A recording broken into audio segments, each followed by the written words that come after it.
Welcome to Stories with Brisco and Bradshaw. I would be Bradshaw. That would be the WWE Hall of Famer, the Oklahoma legend, the shooter, the tap like you mean it, Mr. Gerald Brisco.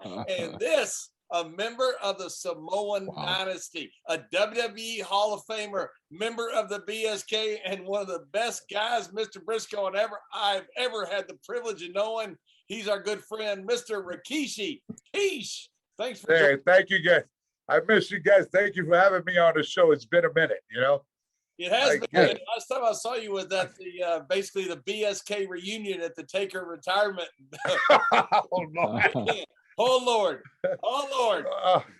Man, it was one of those nights we haven't touched. I haven't personally touched Jack in well over 20 years.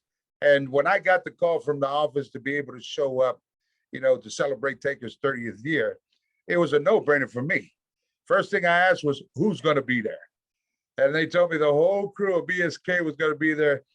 And it was already like, okay, it's going to be all now, And so to finally get there just to see my old friends back in the day, it was definitely a blessing.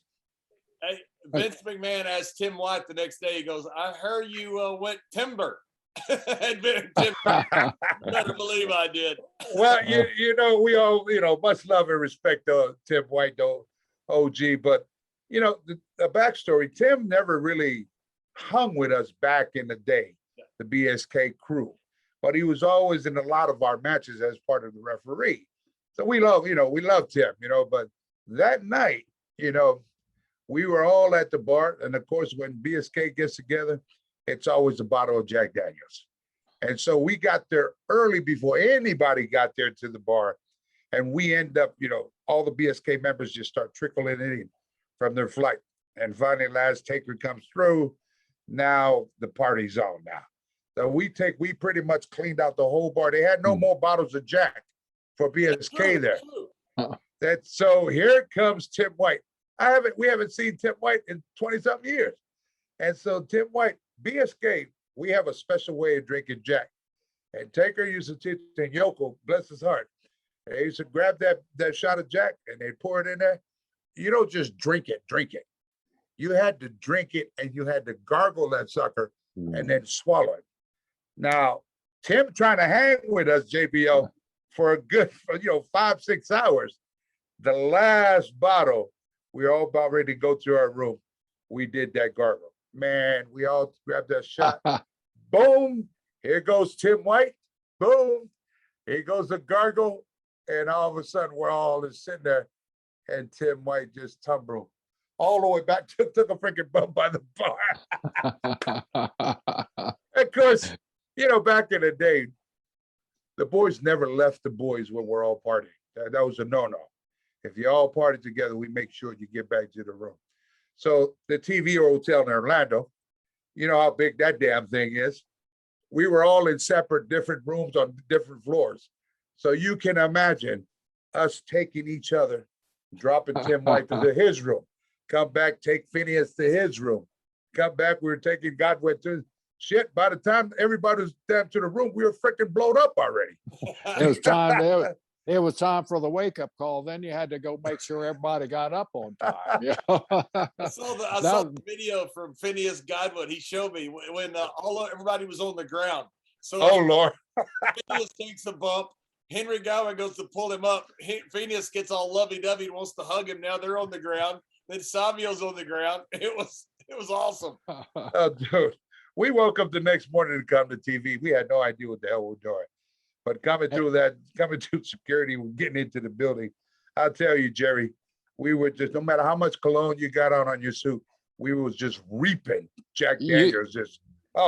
It was horrible.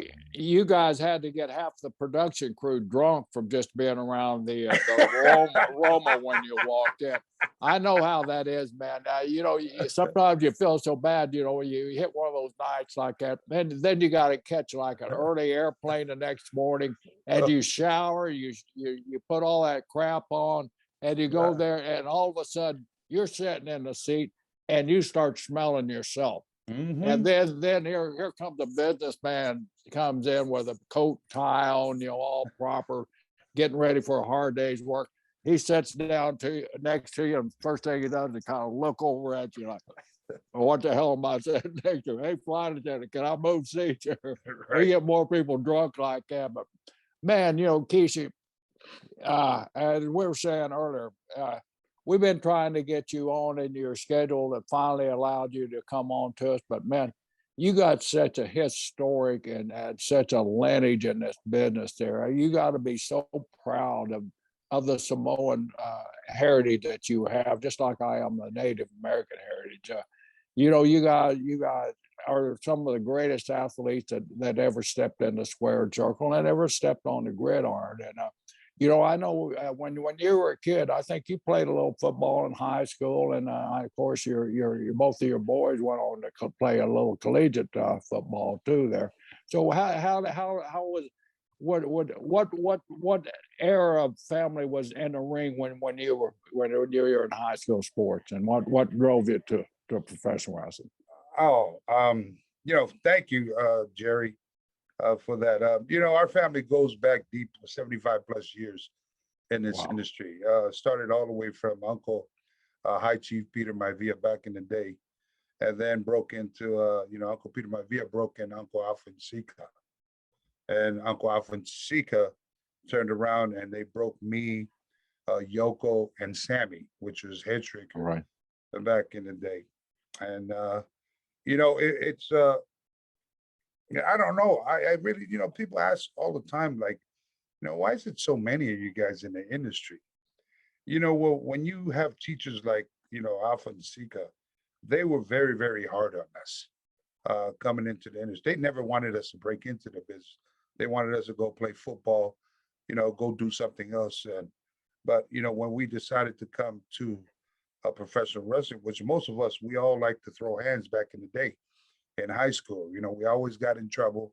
And because of the siblings connected to Alpha and Sika, that would be the go-to place to straighten our lives out, which they send the Tonka Kid to Uncle Alpha and Sika. They send Yoko to Uncle Alpha and Sika. They send myself to Uncle Alpha and Sika, Umanga. So basically, we were all good athletes in high school. A lot of us played football back in the day, but we never excelled to the next level of college because we were already training for the business at age 17. So by the time we turned 20, Jerry, we were already the mentality. We were already pros in the industry.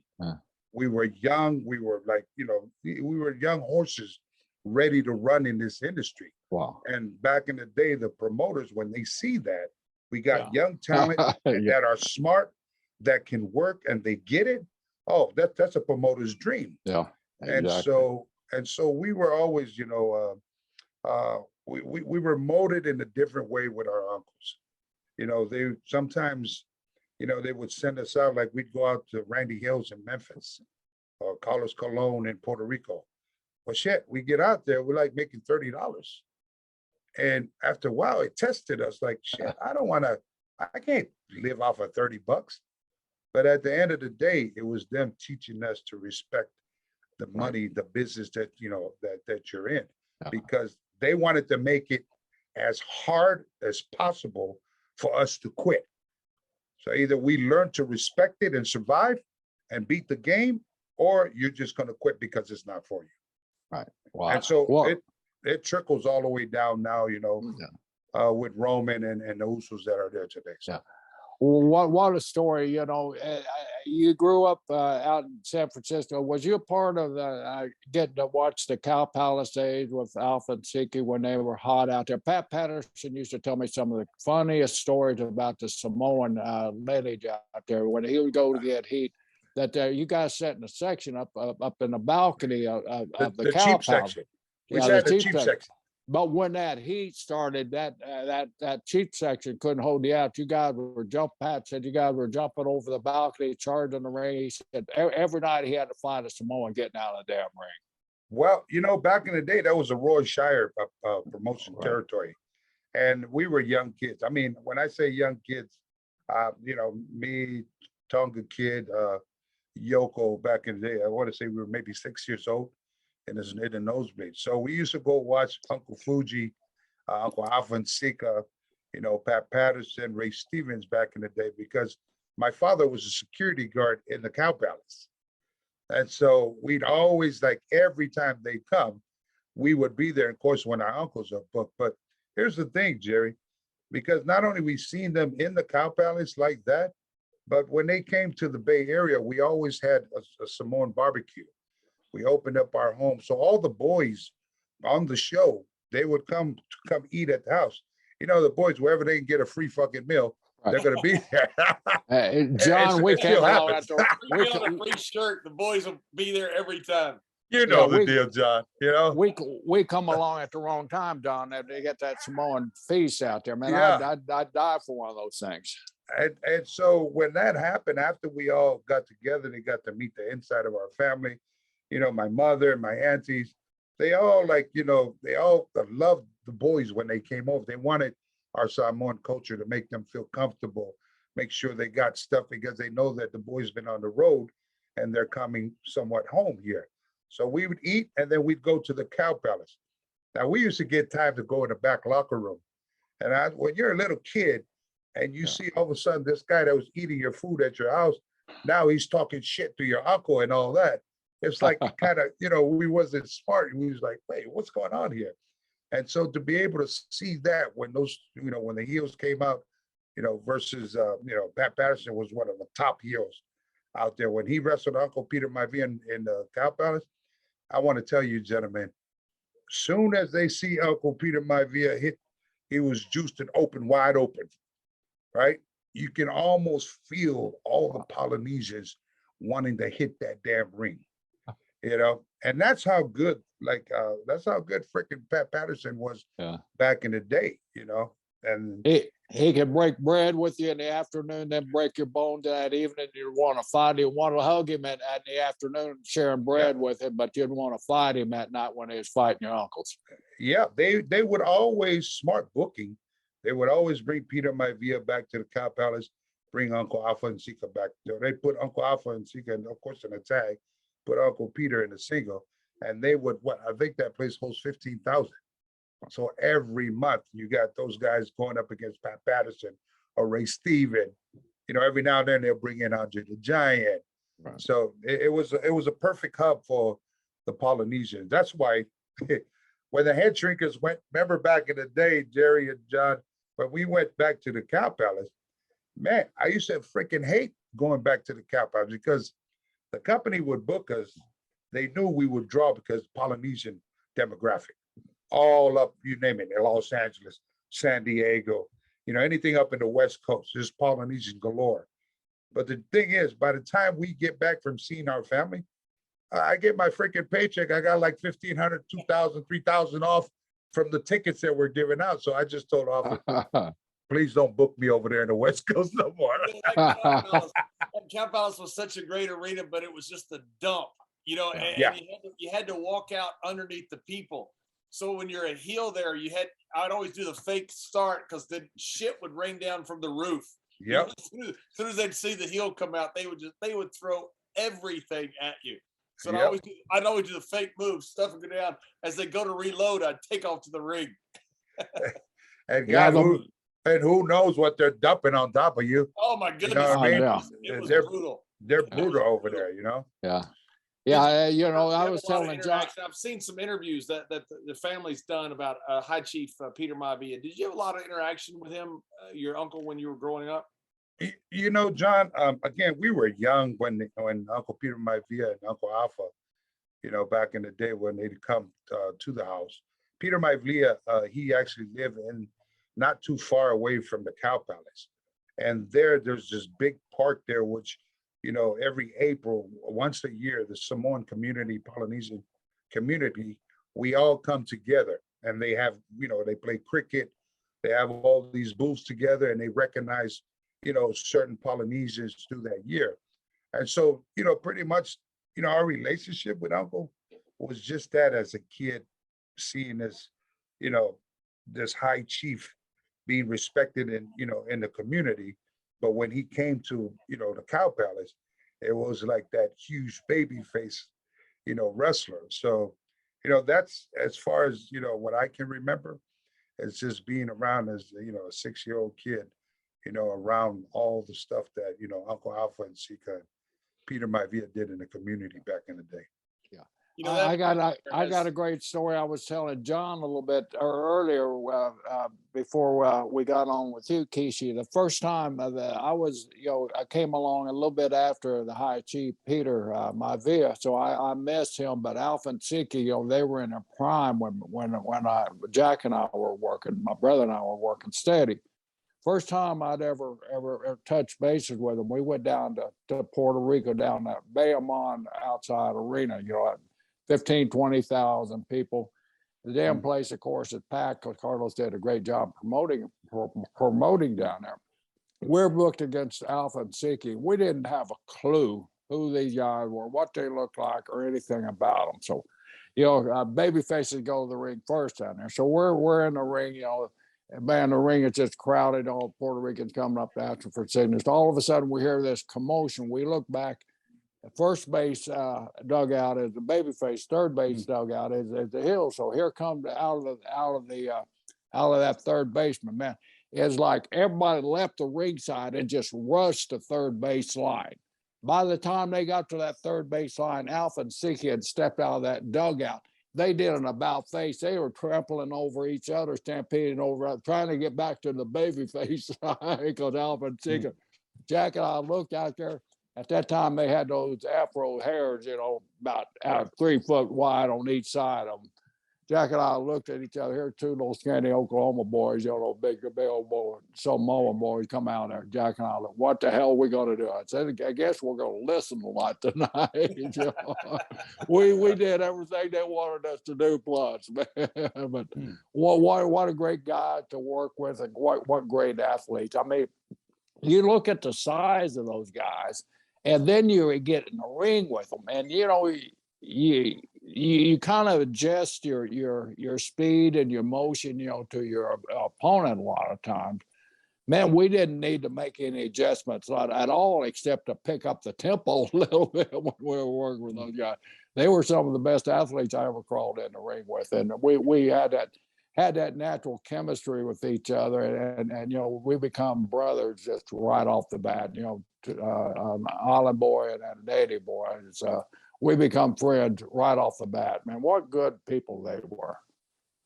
You know, one other thing is that, you know, your brother Umaga, what an athlete. You talk about athletes. He wrestled a match with John Cena one time. I think it was a Royal Rumble. And, you know, that's when we had different commentary teams for different tables. So I was not doing commentary. I remember taking off my headphones and just listening to the crowd because I was sitting ringside. And at one point, Umaga goes running across the tables and does a splash. Cena moves. He goes through a table. It was one of the best wrestling matches I've ever seen. And I've seen tens of thousands of matches. Yeah. He was such a good athlete. It was unbelievable to watch him in person work. Yeah, well, you know, Eki Umaga, you know, he was supposed to go and play NFL football. You know, so my brother Eki here, you know, he wasn't raised here in the United States. He was back home, back in the islands. And, you know, he was a big star playing in high school. He was like, you know, back in the day, he was like 230. This, you know, a sophomore, like 230, 245. And Eki was like 6'2". But he was playing running back, you know, and he used to just, you know, and back home, you know, those days there, you know, for some reason, he couldn't run, John, in cleats. Like Umaga couldn't run in cleats. So when it came time, he'd be the only one out there running barefooted, like no cleats, you know. And so, you know, he became a huge star. And then, you know, in football back home. But my uncles Alpha and Sika back in the day used to take like independent wrestling back home to the island. So he would bring guys like, you know, Kamala, Ken Patera, S.D. Jones. You know, probably some of the kids that are listening here probably don't even know a few of the names there. But Eki was like the kid to help all the boys get their stuff back in the islands. And so he would, you know, he was like a natural athlete. You know, we'd sit there and, you know, be in the locker room, help Uncle Alpha and Sika bring the boys, get their stuff. And it's that teaching there amongst different of the talent that he sees on TV. Now they're there in the island. He got time to spend one-on-one time with different guys that came to the island. And so finally, one day, he just told my parents and said he wanted to try his hand into the industry. And of course, we were like, damn it, another one. Yeah, go. You're gifted at playing football. Go NFL. But he wanted to try it, and we put him through the same deal. Same thing what Alfonseca put us through, and he became one of the biggest stars in professional wrestling. Gone too soon. Way too soon. He was such a he would have been a big star for years and years. He was so talented. Watching him was a pure pleasure. Yeah, we definitely miss him. Yeah. Being in the talent development department for so long, I used to tell everybody at WWE, man, I don't need to travel around the United States to find talent. Just buy me a condo down in Samoa. Let me go down there because I love the beach. I love the islands. Let me go down there and spend about a year down there, and I'll have us more damn natural talent than I could find in searching every college in the United States. The athletes down there, I'm surprised that the NFL, they probably have a combine or something down there that tests these kids in Samoa. Well, they did I was very proud. They did a big, huge 60-minute program thing on the athletes, the football players that are coming out from that small island.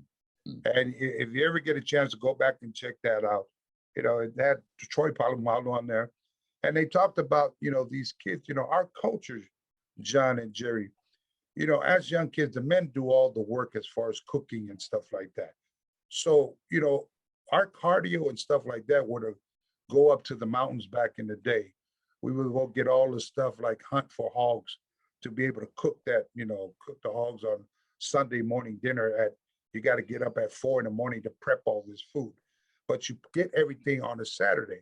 So every Saturday was the same routine as a young Samoan kid. You would have to go up to the plantation, you go get the bananas, the grapefruits, the taros, everything that you're going to have cooked for dinner for Sunday morning after everybody comes from church. And so all these mountains, that's a lot of cardio. That's a lot of work on. By the time they get these, they weave these bags, they put all the taro, the coconuts. We all know how heavy those damn coconuts are.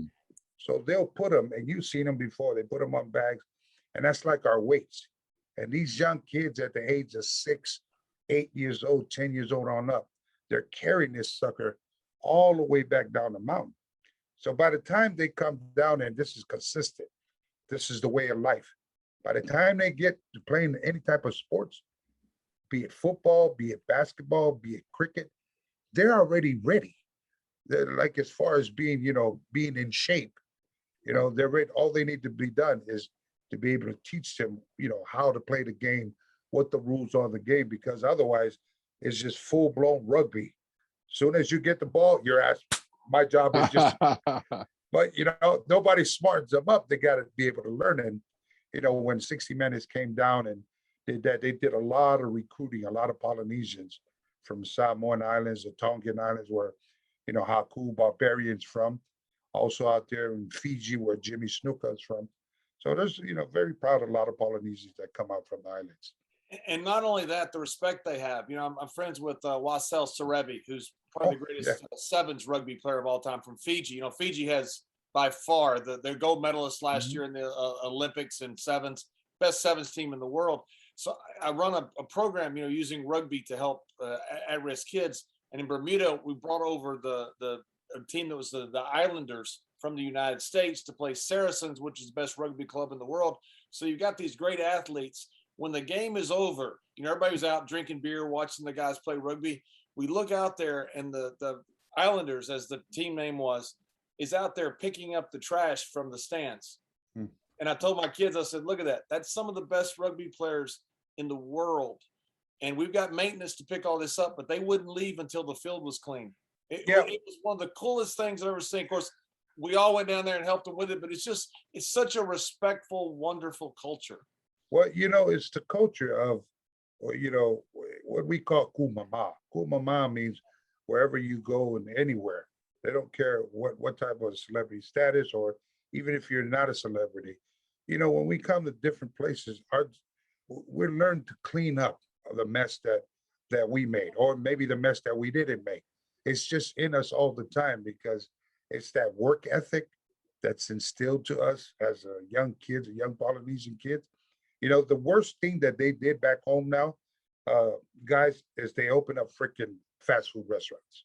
Oh, So when they open fast food restaurants, uh, all of a sudden the Polynesians are like, oh, it's just easy to go through, drive a car through, and just order your food now versus going to prep it up, you know, in the mountains and get all that, you know, done. So, you know, now, you know, the Polynesian kids here in the States, when they go to the Polynesian kids back home in the island, they're having like to be able to, you know, kind of find each other because American Samoans, Polynesian kids, they're easy to the easy life, meaning I could just drive to the drive-through, get me some food. Here, it's work. Like you got to work to be able. You want to eat? Yes. You want seafood? You go swimming, go fishing in the ocean. You want some good meat? You go up there, go hunting.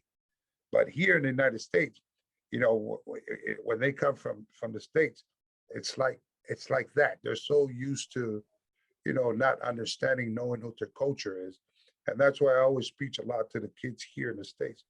Learn to take time to go home to the to the islands of Samoa where you're from, and go learn to really understand, you know, what your culture is, how they live on a daily basis, because you really can't learn here what your culture here is in the United States. It's just a whole new different vibe. you mentioned a name when you were running down some of the name from the island there. Haku. We got Tonga down here in Florida. I mean, he was just a kid. Well, I didn't realize how young he was. So what Jack and I's routine was, we'd always get a rookie, you know, and let them drive a car, and we would sit there and drink our beer, you know, so we stay out of trouble most of the time. So when Tonga kid at the time come to Florida, all right, kid, here's the car, you know, here's the keys. Well, I really don't. You just get behind the wheel and go. So we get down there and we'd notice the guy was so erratic in his drive. We found out the kid was only 16 years old and didn't even have a damn driver's license, never driven a car until we got him driving a damn car with two drunk idiots. You know, there's a true story here, Jerry. You know, my brother, the Tonga kid, Sam Fatu, you know, he teamed up back in the day with Jimmy Snuka when they had the Piper versus Bob Orton. And so back in the day, Jimmy, you know, with Vince, whatever drama that they had amongst each other, they had to fill in that spot. So in the meantime, here's my uncle Alfonsica. They told Vince, hey, we got our nephew that can fill into that spot there.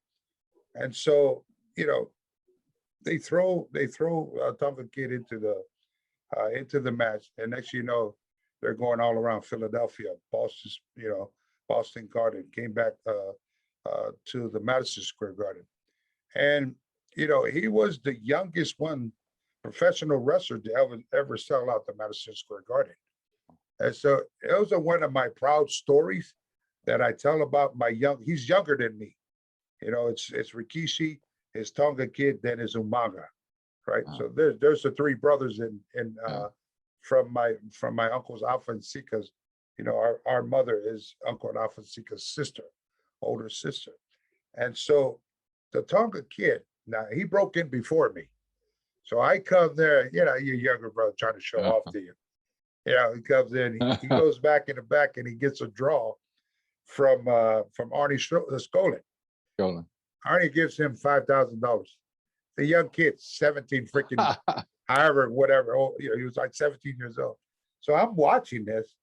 Arnie's counting all this $100 bills. And I was like, shit, you made that for tonight? He said, that was just a little bit.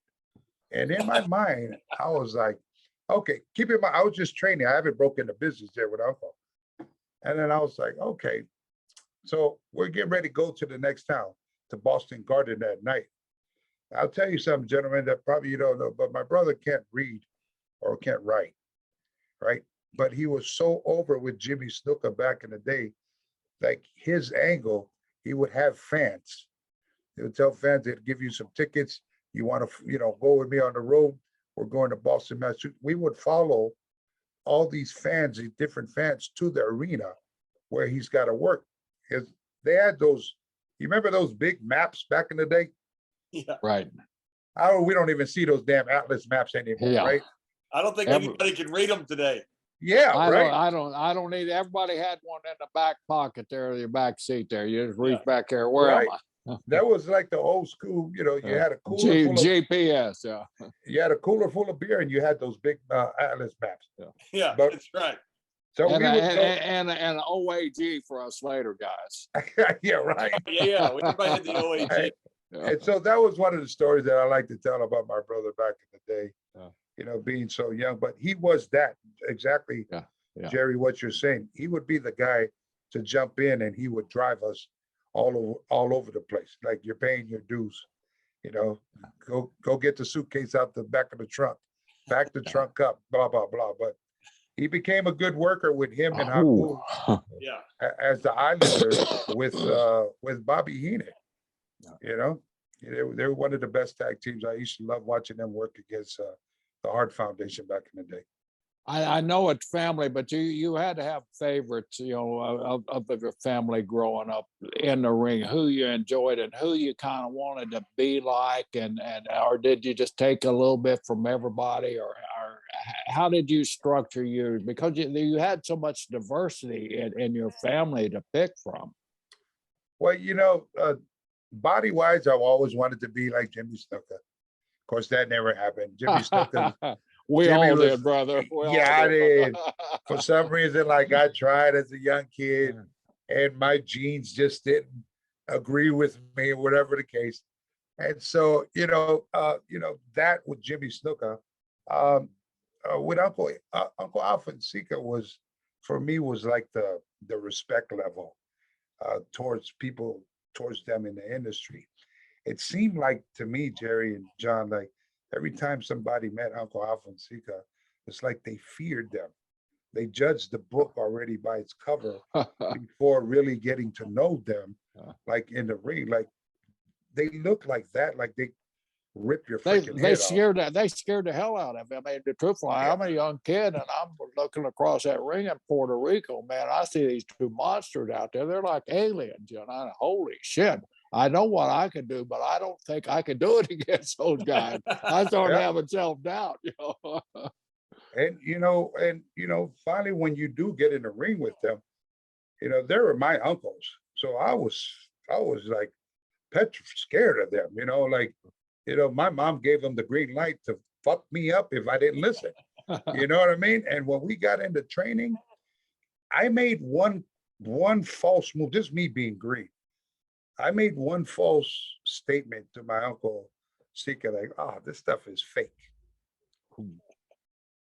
And he goes, stop what he's doing. He said, what did you say? I said, oh, no, I didn't say that, Uncle. I didn't say that. Just come here, get in the ring. I go to get in the ring. Here it goes. Soon as we go to lock up, when we went to lock up, this right elbow slid right into my whole mouth right here. Busted my whole teeth out, busted I was just, you would think somebody took a blade and cut my jaw, just gushing out blood. Now, when that happened, he looked at me and really grabbed me and had me open my eyes and look at him. And he told me, if you're going to come into this business, don't you ever, ever disrespect my bread and butter. And fucking threw me down like a freaking rag doll. From that day on, every time I stepped foot in that ring, it was utmost respect in my mind. Because that keeps flashing back to my head when, my uncle popped me like that because I said something stupid like that, and now, as you train, this shit hurts. It breaks your body. It hurts, it mentally messes you up if you're not smart, and physically, it can really damage your body if you're not learning your correct fundamentals. And to be able to perfect your craft in this squared circle, as they always told me, that no matter how good you are, that squared circle, the 3/4 plywood ring wins every night. Our job is to survive it. So One thing that was so disarming about, say, your uncles, when I met them, it was the same as, became pretty good friends with Haku when he was in WWE. And we talk about his kid was playing at UTEP at the time, playing linebacker down there. We go eat steak on TV days. And they're so respectful and almost quiet, and humble when you meet them. And I remember sitting there with Haku so many times, and I'm thinking, this guy's a killer. He's an absolute killer. But you never know it by talking to him. Maybe I'll look at him and say, he's a really big guy, but he was so humble and so respectful. The entire family was like that. I know he's not part of the family, but he's being an Islander. It's just that culture that breeds that. It's a remarkable thing, and it's very disarming when you meet for the first time about how humble and respectful Islanders are. Well, you never want to judge these. You never want to piss these guys off, and I'm talking about Uncle Alfonseca or Haku, Barbarian, Uncle Jimmy back in the day. You really, for us being up underneath that umbrella, we've learned a lot just by watching all of us. Like what to do, what not to do, what to say, or when to get the hell out the way. I mean, all the examples that we've seen as young rookies coming up in the industry, I got to pay it all to them because they really paved the way for us younger Polynesians in the bloodline coming up, to kind of smarten us up what the industry is about. And, the domino effect as being a Polynesian kid from the islands, as just representing Polynesian all over the world.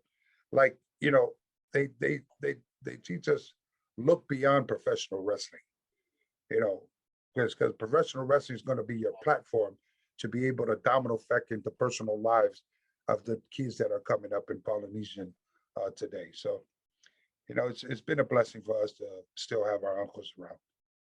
I saw a great story that I was watching some interviews, getting ready for this one with you to make sure I, had your history right. Because, even when you're friends for a long time, you don't know everybody's full history. So looking through some interviews today, and I saw a really cool story about you and Yoko. Yoko was, I loved Yoko. I went on the tour with Yoko a couple times to Japan when I first started.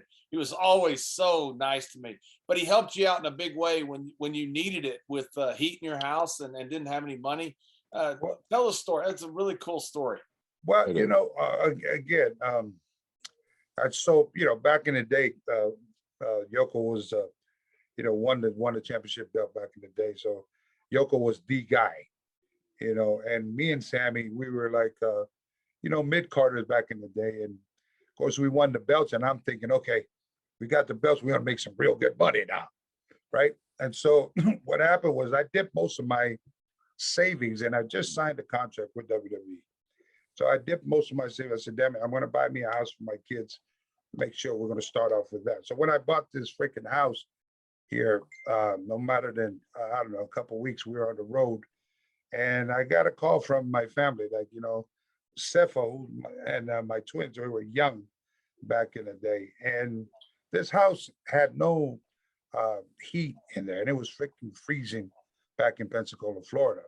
So me and Yoko was on the road, and Yoko loved my kids. I mean, it was Uncle Rodney when Uncle Rodney came home, like he'd shower these kids with $100 bills, go buy them this, go. And I'd get hot at him because I tell, quit giving my kids $100 because I can't give them that. So every time you come home, it's like, they're all happy to see you and stuff. But when I come home, it's like they're winning. I'm not going to give them the $100.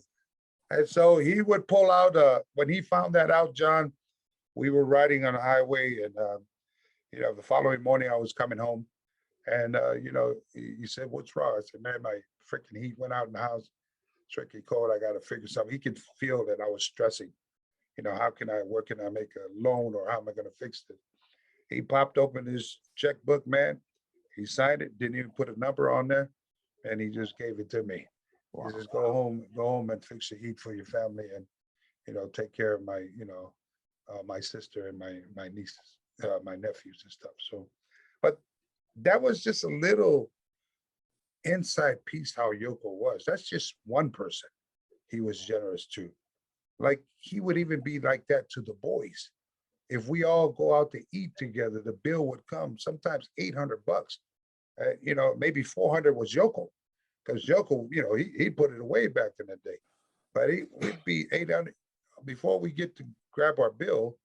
It's already been taken care of, and he done that numerous times for our family.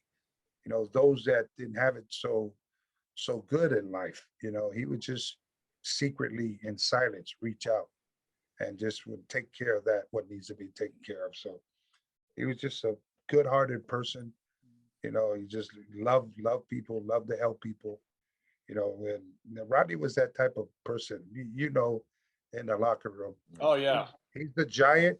just a sweetheart, a sweetheart of a guy, just a wonderful person. And he loved you two right here. He loved you, Jerry. He loved you, man. JPL. I know that for a fact. I just love. He was such a kind guy. I just loved being around. He was funny. He was real funny. He loved to rap. It was great. The big stuff. Before there was Snoop. Before there was Snoop Doggy Dogg, there was Yoko. There was Yoko.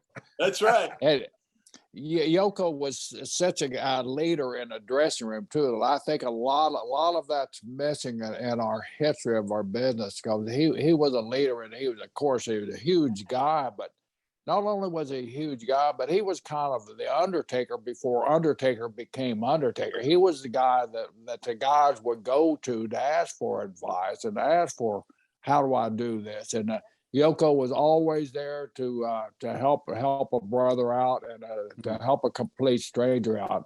And I just think that's just part of your heritage and part of your culture that you guys grew up in, because as big and bad and as nasty and mean as you guys want to be, you guys are just a reverse to your friends and to people that really don't even know you. Some of the kindest folks out there.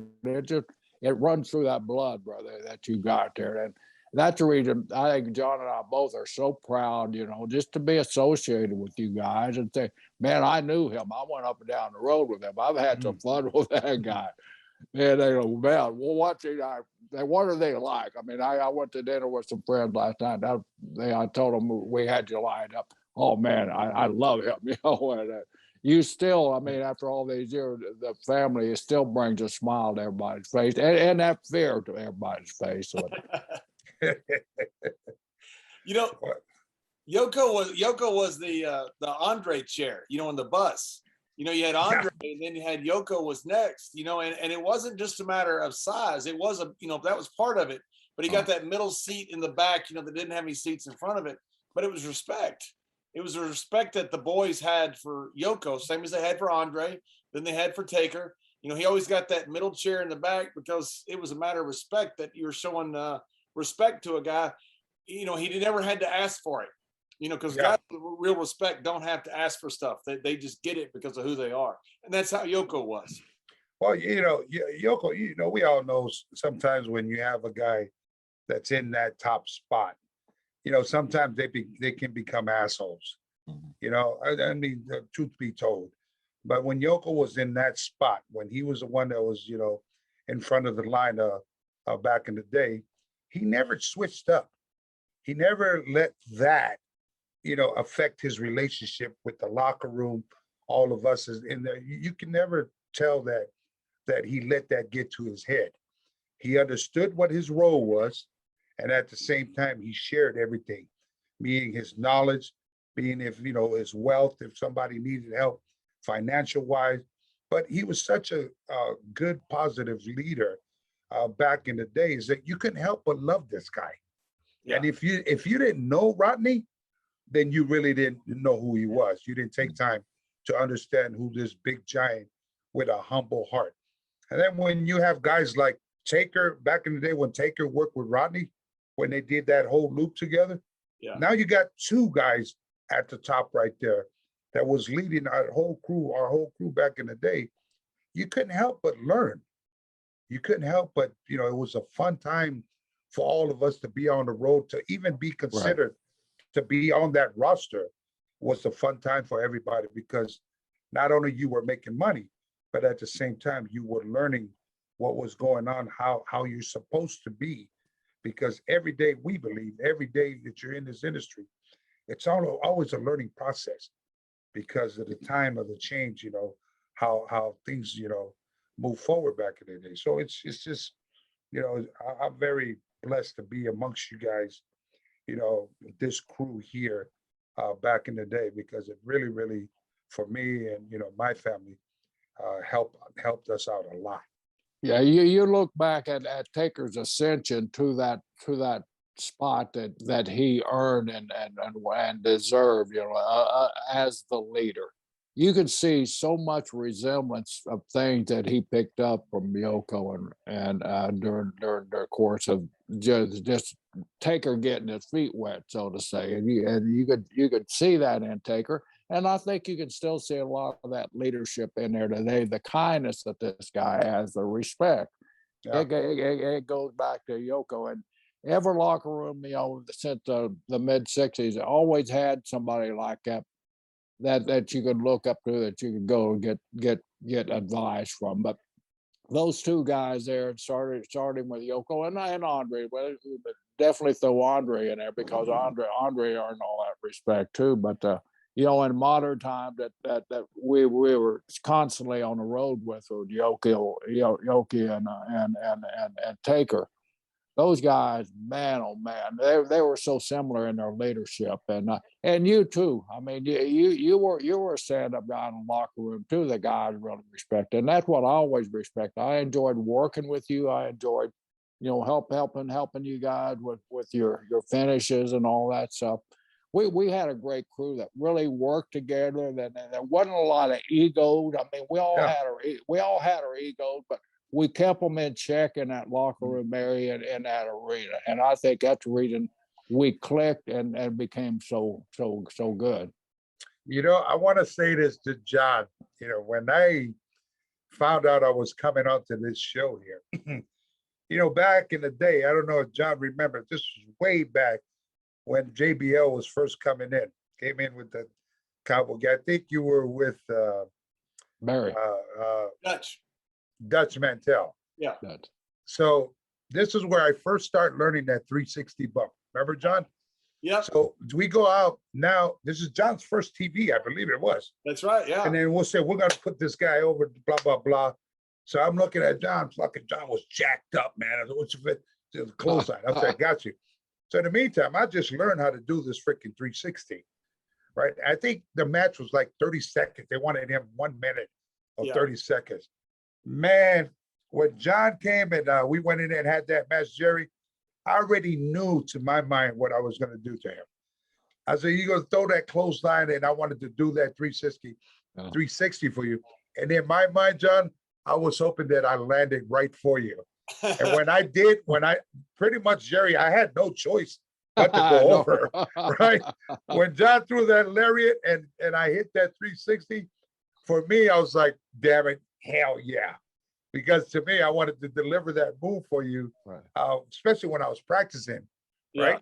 When that happened, I for some reason, that just came up to my mind when I was like, man, first time I met John was that time when he first came in. That's right. And he was getting ready, they were getting ready to put some steam out from under. I can tell you to this day, that was one of the coolest things ever done for me, was what you did. Because they told me you were in Fatu, and I saw it's awesome, man. Because, I knew you from Texas, not knew you, but seen you in Texas. And I knew when I got there. And all of a sudden, you're going to put me over. And I thought, you got to be kidding me. And you were awesome with it. And then he took that massive bump for me. To this day, that was one of the coolest things anybody's ever done for me. I had so much respect for that. It was so cool. All love, my friend. All love. The domino effect of 20, 30 years forward, it's things that we utilize our platform here for a lot of the kids in the future to understand that. This thing here, know your role. That's when right. It's time for other people to come through. I teach my kids in the academy, the wheel turns. So when it's time for us to put another person over, go do the best job you can, because that's what you're getting paid for. So, but anyways, I love you, my friend. That brought memories back when I found out I was coming on. I wanted to think, when did I first meet John? And that's what happened. So much respect for you, because you could have said no. You could have told them want to do it, and you just it's great. He's a new kid. Let's give him a chance. Put him over. We're gonna put him over strong. And I did the same, when as I got, in my career where I was do the same spot, you know, I had a chance to put over, you know, CM Punk when he first came in, and Cena and those guys, you know, and that was my role. And I said, I'm gonna put you over as strong as possible. I remember the first time we were in Madison Square Garden, me and CM Punk were in the last match, and I said, you got to make your name in the Garden. I'm gonna work my ass off tonight for you, and I'm gonna put you over right in the middle, which is what was called. You know, it wasn't like I came up with that, but I remember, you know, that was just the respect that you get for coming down the business from guys in my past, you to guys to me. Okay, here's what I'm going to do to pay it forward, and that's what you're supposed to do. Not everybody does it, but when it happens, you got much love for people who do stuff like that. And I think that's the reason the three of us are here together today, because we realized the business was just out of business. You know, when it comes your time to move on, it's your time. You know, and so we had such a great crew working at that time, and like I said, you know, the ego stayed in check, and if they didn't, we had guys like you, Rikishi, and Taker to bring those egos down to the Godfather, and Layfield with his lariats. That's right. And we had so much fun. Keisha, I don't know if you remember, there was a time that me and Barry Windham were in Oklahoma, and we had a Polaroid camera. So we drove all over Oklahoma, and it took a picture of me going to the bathroom on the state sign. And then we went to Jerry Briscoe's hometown, and I'm about to go to the bathroom with Barry taking a picture on his hometown. And you and the Sheik passed by. Oh, Lord. And the Sheik thought my name was Brad Shaw, 2 names. Yeah. So he sees me out there in the middle of this field by the city limit sign, and he rolls down the window and he goes, Mr. Shaw, is everything okay? And I looked around, and it was you and Sheik, and I thought, what in the world are you guys doing here?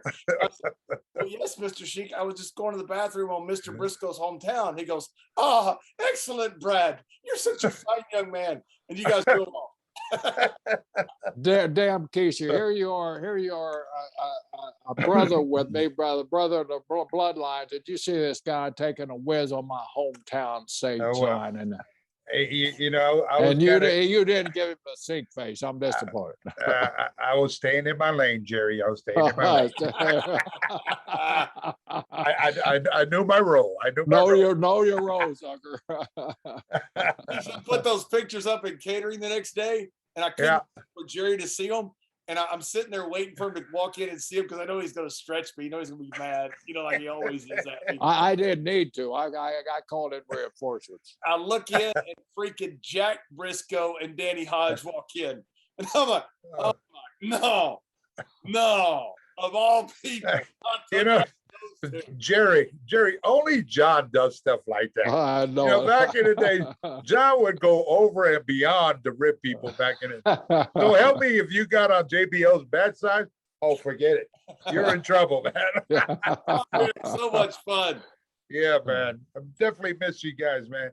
And so happy to see that you guys are doing well. You know, I'm happy for me now on a daily basis. I always tell my kids and my family, I said, if I wake up the next morning, we already winning. Exactly. That's right. Amen. What a wild ride you had, though. I mean, you started down there in a crazy place with the Von Erich boys. I mean, those boys. Lord. That was like Lord. It was like a street fight. I wrestled Kerry and Kevin a bunch. I mean, I knew I liked both of them very much. But but you know, and that was some stiff competition. Like and the original Michael Hayes, right? Yeah, you had Eric Emery out there back in the day. Eric Emery, Eric. Skandar Akbar. You know, we were young kids and we were thrown in there. Michael Hayes actually booked us over there, and he stuck us with freaking Buddy Roberts. Me and Sam. Oh wow, and Sam. So, how that came about? You know, Uncle Alpha was the one that broke in Michael Hayes, right, from Pensacola. Yeah, all Pensacola guys. Yeah, so they're all Pensacola.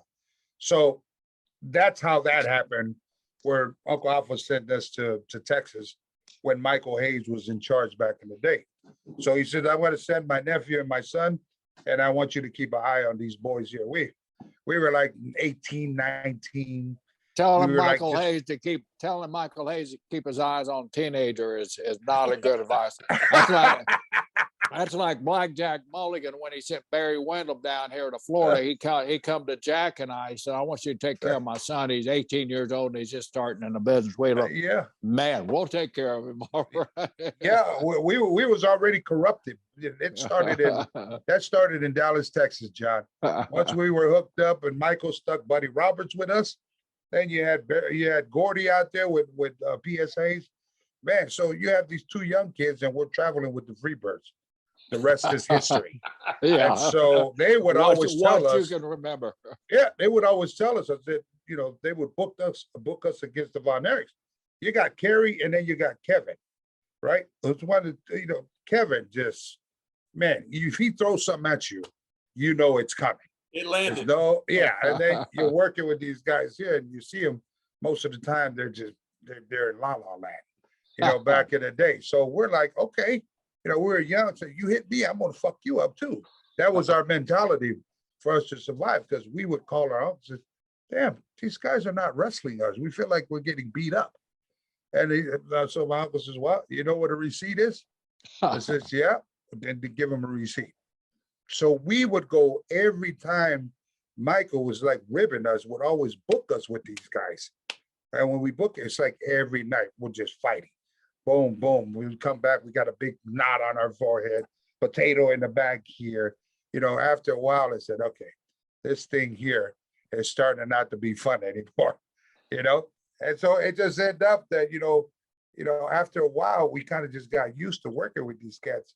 That was their way, and we just adjusted, man. But it was the rib from Michael Hayes to put Buddy Roberts with us and then have us booked against those guys there. So. Because they loved it. If you give them a receipt back, they loved it. It was fun to them. I mean, when they swing that chair, John, there's a way of swinging a metal chair. They swing that damn metal chair, and we was like, well, screw you. We're going to swing it right back. And so it was that constantly. And, finally, when we got away from them, we were kind of relieved after that. The guys you had to watch, Buddy Roberts was one, but Owen was bad, and Kurt Hennig was bad. How about when Kurt Hennig got you with the towel on the stink face? I mean, that. Oh my goodness! Only Kurt would do that. Yeah. You don't even see that coming. Kurt is that smooth. And it couldn't have been a better place for him to do it in front of 70,000 people. I believe we were in Australia, John. We were in Brisbane or so, Sydney, and it was a big, huge coliseum we were at. I worked against Kurt, and Kurt comes with his towel. I'm thinking that he threw his freaking towel, out the ring. But by the time I come to give the stink face, he turns around, stick that damn towel right up the crack of my ass there. and he would just sit there and laugh about it and have a good time. But that's how the old school cats were back in the day. Normally somebody would get hot, like, hey, you fuck my shit up, in front of people. This shit ain't funny. For us, it was like, all right, you're one up. Yeah, that's right. You're one up. I'll catch you the next time. Yeah, payback's a bitch. Yeah, that's right. And that was the one thing back in the day. You didn't mind getting ribbed, because it was just you just wanted to. All right, you got me. You got me really good. I'm gonna get you back, but you got me really good. You know what they say? You give a rib, you better learn how to take a rib, because you don't know what type of rib you're gonna get. I mean, I remember when Smoking Guns. You remember Bart and Billy when they first came in with the cowboy gimmick. So we had an old Texas run. Of course, they're great. And, we're cowboys. We're their superstars. So they tried to rib Uncle Fuji. Oh, Lord. Okay. Wrong guy. Absolutely. Fuji. I loved it, but I was scared of it. So they go in and we checked into the hotel, and then we told, listen, you guys are going to follow us to the arena. Make sure you guys are not late. So these cats go up, and they must have done something to Uncle Fuji a week ago. Uncle Fuji didn't forget. So these guys here come, remember they used to rent those Cadillac DeVilles back in the day. It was a lot more roomy for the guys. So these guys just starting, but they rented that Cadillac DeVille. So I was like, oh, this guy's already getting big-headed. We know they should be in a Ford Taurus, but they're in a Cadillac, right? So Uncle Fuji, as soon as they go upstairs, they park their car in the lobby, John. When these guys came back down, all the tires were off of the damn Cadillac. It was just sitting in the lobby. Guess who hit him? Uncle Fuji. They were late. They were late to the show and almost got fired. That's a hell of a rip, you know. I told the Godwins one night. I said they were messing with Hot Rod Roddy Piper on the road. Oh Lord! I said, guys, don't mess with Hot Rod. He's crazy. No. He's Oh, crazy. yeah. So we're He going was from insane. Austin to San Antonio, and one of them came up to me and goes, "You got to come see our car." They pull up next to Hot Rod, and Hot Rod doesn't even look at him, just goes bam and hits him and keeps going. I told you, he's not trying to mess with. You know who's probably one of, I don't know, probably the most gross rib that I've ever heard in my life was Uncle Fuji. So the wrestlers came to Uncle Fuji's house, and Uncle Fuji he'd barbecue. So what happened was one of his German shepherds passed away either a week before. The boys were coming through. They turned around, and when the boys came through, he was marinating all this meat. He put the barbecue, the meat, and all the boys were like, "Oh my God, this is good. This is good meat." You know, blah blah blah. What is it? Uncle pulled out the head of the animal that passed away, and put it up in front of it. Every single person that was there threw up. Like that day till this day, or you know, when Uncle was alive, Uncle Fuji, I have never ever even thought about ripping that man. No, Even when we're on the road, never. I would never even cross my mind to rib Fuji. no. He was the one guy that I remember. I was scared of him, and he was such a wonderful guy. He was pleasant as he could be, but I was scared to be around him because you never knew. That man was evil. Evil. He's sneaky. He's very sneaky. Yeah. You know, he was really like he smiled in front of you, but he'll get you if he doesn't like you or something happened that you did to him. He might not get you today. He might not get you next month. He'll probably get you the following year. You knew it was coming with Fuji, though. You always knew it was coming with Fuji.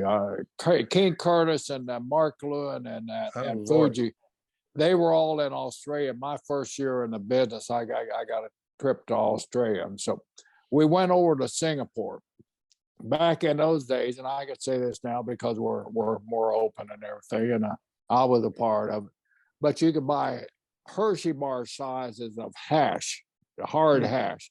And we'd smuggle them back to Australia. I know the statute of limitations probably on smuggling hash, I hope is over with, but there's no evidence, believe me.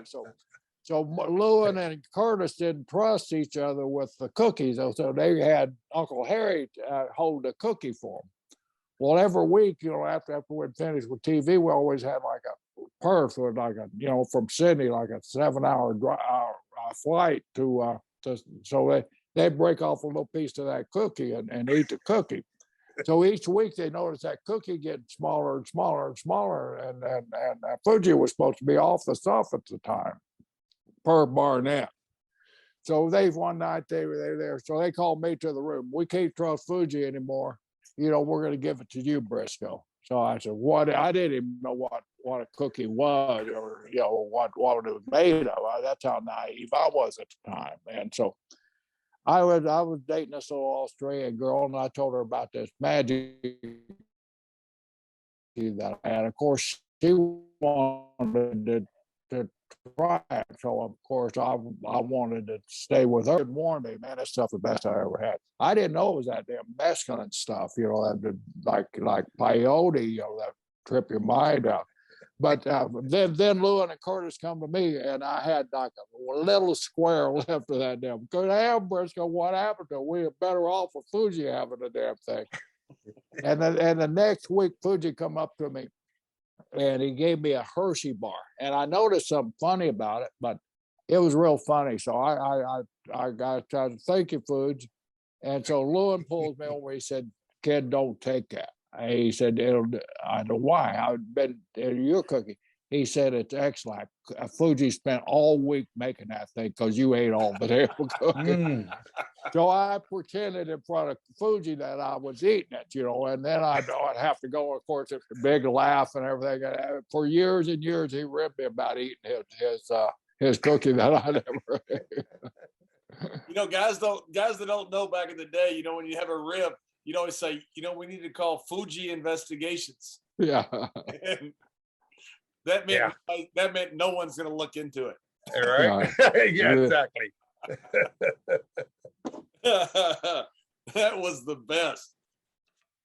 He was so much fun to be around, but I'm telling you, I was scared of him. I just thought, you know what?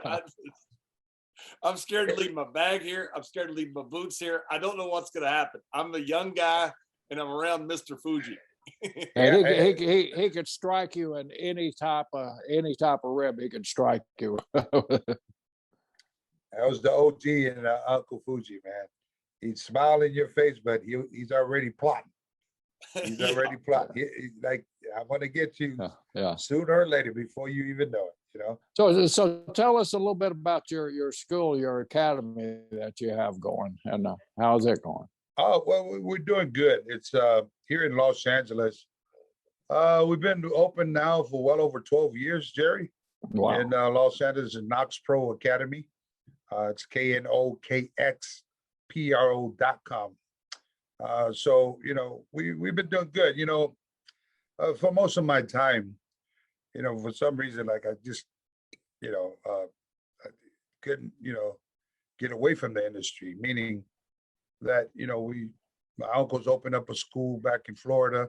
Sammy opened up a school up in Allentown, Pennsylvania.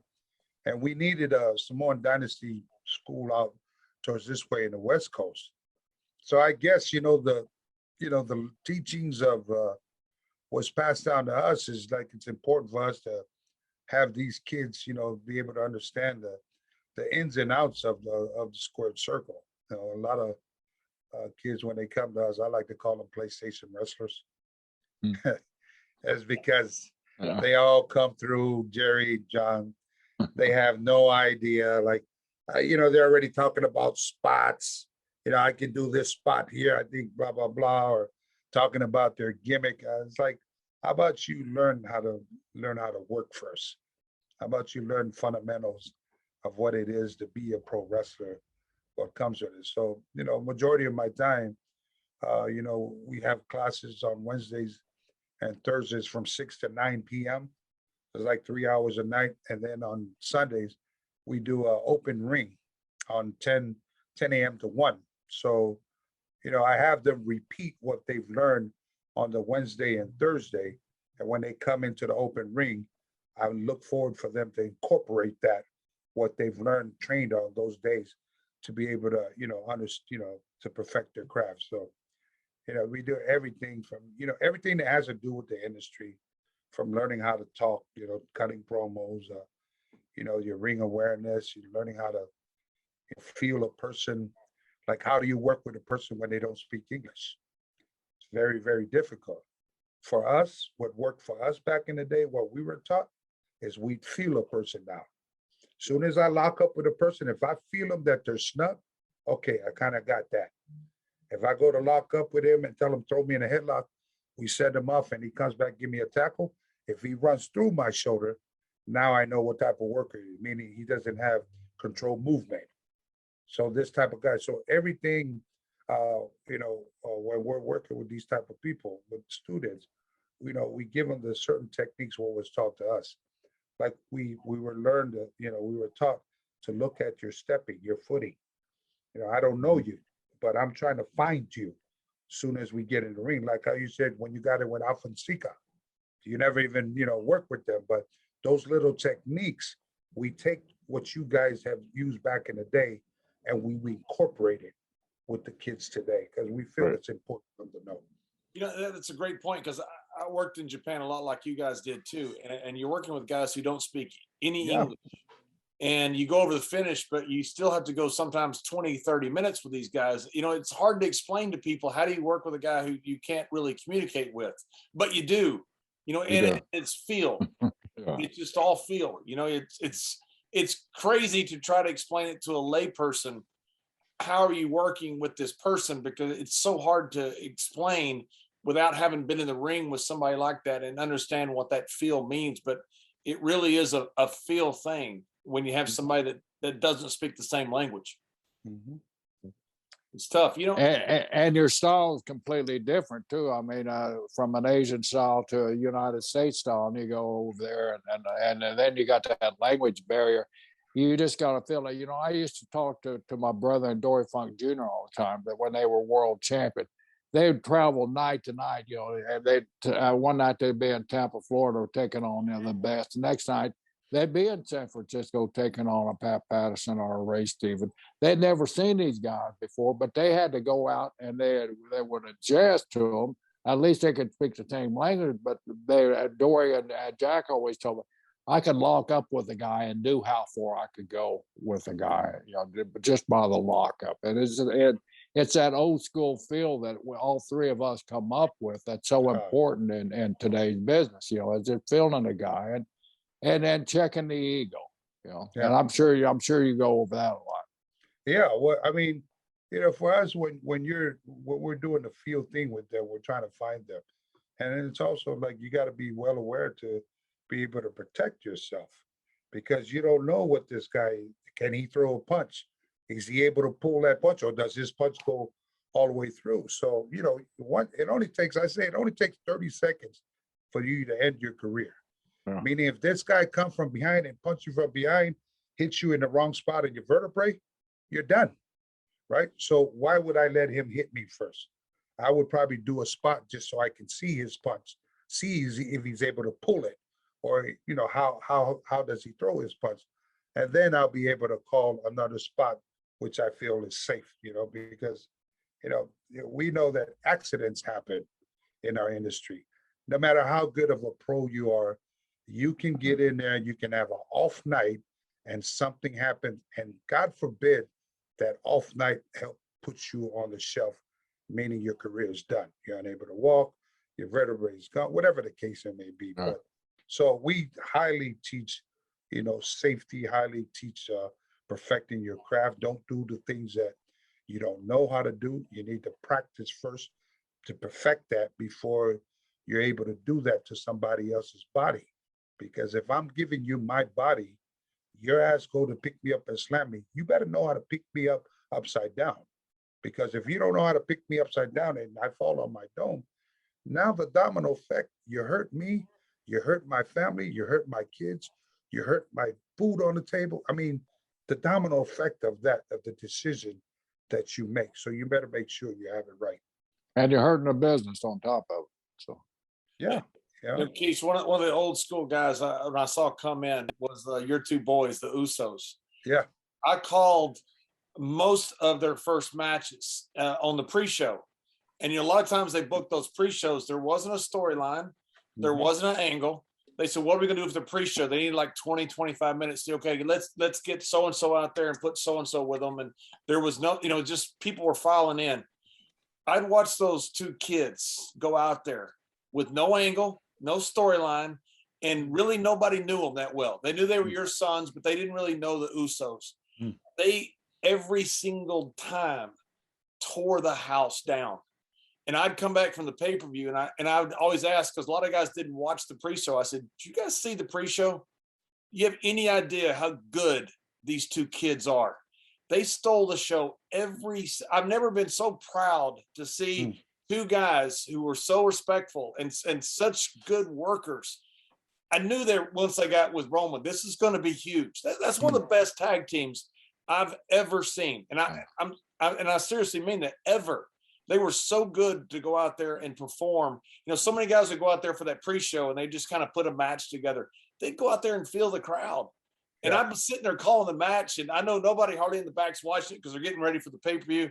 I'm like, you got to be kidding me. These guys are awesome. It's got to make you so proud to see those guys go out there. Even, you know, now they're huge stars, but even at the very beginning, just to go out there and turn something that was not that great, like a pre-show, into something magical. Because I know you could see it as well. Well, you know, John, first of all, I'm very, very proud as as a father. To be able to see my boys out there, doing the thing that they planned out to do. Um, Thankful for the opportunity, that's given for them to get out there to do what they do. The kids, they've been around the business, all their lives. For some reason, when you have these generations, these second generations that's around the locker room, around the boys when we're traveling and just around the industry, it's a different type of vibe. Like, they love and they respect the business because that's what they're taught.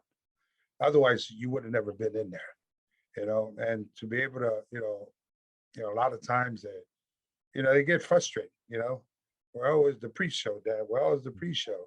We're always this. I say, hey, that check coming in every week.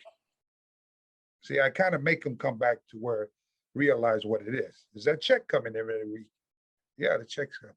Okay, just get out there. Be happy that you're given an opportunity to get out there on the card, be it a pre-show, be it a house show, be it a pay-per-view, and get out there, do the best you can. That's all you can do. The rest about you trying to fight everything else, where you're at in the card, that does not matter. What matter is, and this is us smarting you up of what it is. What matter is you're getting that paycheck, because that's what mattered to me. You ask about why did I have 5 freaking different characters? The bottom line for your dad, I didn't give a damn. WWE could have threw a bunny on top of me. The bottom line is I wanted that paycheck every week to put food on the table for my family. So recognize what this is while you're in it. Recognizing you understand, then the rest of your passion, your talent is going to come out just organically. They cannot stop talent. Remember that. So just go out there, do the best you can, and steal the show. And they've been doing wonderful. Oh, they're incredible. Oh, And one of the problems they had with the pre-show was they were so good at going out there with a cold crowd and making them hot that they also ended up on a lot of pre-shows because of that. But that's also that's good for them. That's so good for them because you're not figured in. This is you perfecting your craft now. You're being thrown into something where there's no angle. Nobody really knows who you are. That's what you get in there. You make people remember who you are. You get in there, exactly. You steal a show because soon as the office back there notice notice that match on a constant basis, you guys are just killing it. Sooner or later, somebody gonna be smart enough. We need to write these kids in. We need to put these kids in, and that's how you get there is through hard work. Yeah, because the talent, is there. And on that pre-show, they would get 20, 25 minutes, which you wouldn't get on a pay-per-view. Yeah, a tag team on a pay-per-view without a hot angle wouldn't have got 20, 25 minutes. So you wouldn't have got that opportunity to tell that great story like those guys got on the pre-show. And they were taking advantage of it. I'm sitting there watching it with Michael Cole every day going, these guys are incredible. Yeah. They're so freaking good. They kind of remind me, like we talked about the bloodline today with Roman and the twins that on the top of their game now, everywhere you turn on TV, that it's always the bloodline. I'm proud to see that, it kind of reminds me when Yoko was that back in the day, like versus Roman, but in a different era. Then you had the head shrinkers up underneath. But the difference is we wasn't making the same type of money that Roman and Usos making today. No kidding. So they're damn, you guys enjoy the ride because it's not going to last forever. Enjoy. Right, Jerry? It doesn't last forever. So. Great advice, man. Enjoy that ride, man. It don't come around a second time. Yeah. You ride that sucker till the wheels fall off, right, John? Yeah. We already know that. People ask me, what you do over again? Every bit of it. Yeah. Every freaking bit of it. I had the best damn time. And it's why Jerry and I love this show is we get to talk to you and have fun and just catch up and just bullshit BS and just have a good time. There's nothing like it. We were part of one of the greatest business in the world.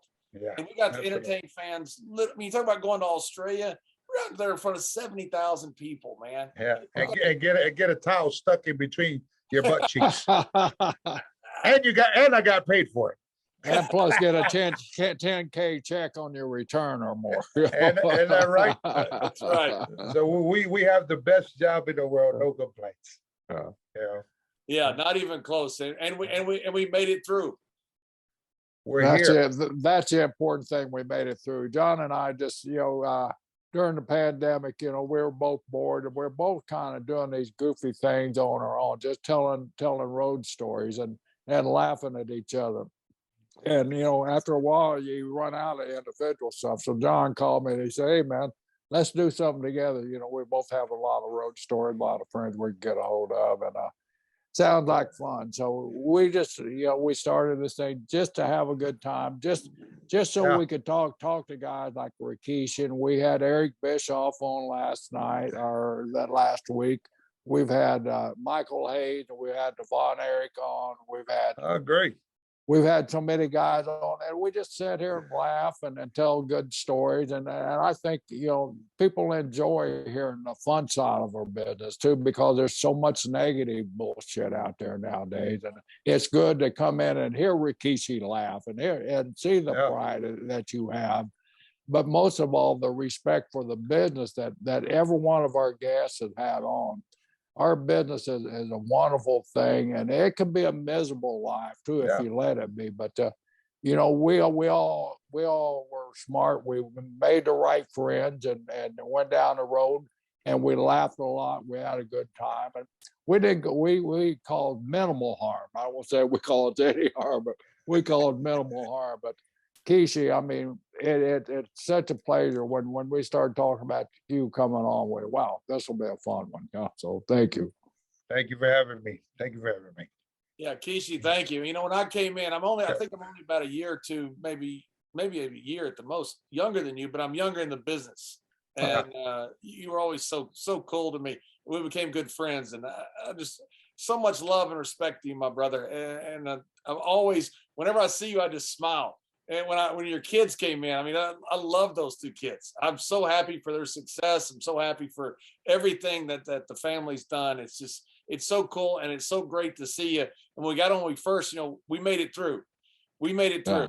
Yeah. And now we're the old guys who can sit around and talk about it, not being bitter. Just say, you know what? We had our run. We had a run in the sun. It was awesome. And I still get to talk to great friends, and that's what life is all about. So thank you very much for coming on. You said something there, John, that just made so much sense for you anyway. When you see a see what I got. There's that jab. You see a green guy wouldn't have caught that. You see? That's right. But when you see a friend and all you can do is smile, that's a hell of a friend. And the same thing I think happens, when I see you, Kishi, and when I see John, I just smile because I just think of all the damn good times that we've had and all the good times to come. So, man, it's been a pleasure, man. The time has flown by, and we appreciate you coming on. And one of these days, we're going to call you. We're going to have a big reunion of this show and have a bunch of guys on it and see how far we can get with that. Absolutely. I'm down with it. Listen, Jerry, I think I can say this on behalf of me and John. You, my friend, the domino effect that you have laid on our lives, being in the business, we've become close friends for a reason. Like, don't think for 1 minute back in the day that your generosity, your teaching has gone unnoticed for both of us. So happy to see that years later, you guys have, linked up together to be able to do shows like this, and it's important that, at the end of the day is like, our platform here, letting the curtains down for fans that come through, just to understand that there is good people in this industry. There is people that really care about each other. It's not what you just see on TV, us working against each other, blah, blah, blah. But behind the scenes like this, it's good to be able to, fellowship together. It's good to be able to go down memory lane and, and talk about the things that really help each other's career. And for you, my friend, Jerry Brisco, you and your brother, back in the day, thank you for being such a mentor to, us and our family. Thank you for, doing the dance with Uncle Alfonsica and Uncle Peter Maivia back in the day. So everything that you guys have done has helped us in our career and our choices to be able to be better people in this business. So thank you, man. You're quite welcome, and it's passed on by your sons there, and I appreciate that so much. It means so much to an old timer. But thank you, man. Our business is great, man. So let's all enjoy it, and let's watch the future. And there's so much out there for these kids, and let's hope they all can take advantage of it like we did and go down the road. And then 20 or 30 years from now, they can sit in a group like us. No, they'll be probably be sitting with holograms sitting next to each other, but this is what it's like when you forge those relationships when you're on the road and everything. We're all three here smiling and laughing because we're enjoying each other's company, and I hope that's one thing that we can all pass on. Life is tough enough out there, so why make it tougher by holding a grudge or something like that? So let's all get out there and kick ass, man. All right. Love you guys, John, and love you guys. Thank you for having me on the show. Thank you. And